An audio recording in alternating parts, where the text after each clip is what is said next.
আসসালামু আলাইকুম, সবাই কেমন আছেন? আজকে বানাবো রসপোয়া। মজাদার একটি খাবার আর খুবই কম সময়ে ঝটপট।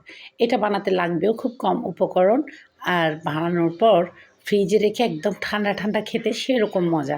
তো এটা ফুল ভিডিও সবকিছু পরিমাপ উপকরণ সহ আমার চ্যানেলে দেওয়া আছে।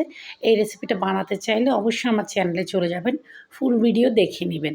তারপর অবশ্যই একটা ছোট লাইক দিতে ভুলবেন না। লাইক দিয়ে পাশে থেকে যাবেন। এতে করে আমি পরবর্তীতে যেকোনো রেসিপি দিলে আপনারা নতুন, নতুন সব রেসিপি পেয়ে যাবেন। এই তো এখানে আমি এখন বানিয়ে নিচ্ছি সুন্দর করে পোয়াগুলো। মানে ছোট, ছোট বড়াগুলো বানিয়ে নিচ্ছি। তারপর এগুলোকে ঘন দুধে ভিজতে দিব। আর এই যে কি সুন্দর ফোম, ফোম হয়েছে। তো একদম পারফেক্ট রেসিপি দেখতে চাইলে আমার চ্যানেলে চলে যাবেন। এই তো আবার একটু সাজিয়ে গুজিয়ে পরিবেশন করে নিচ্ছি।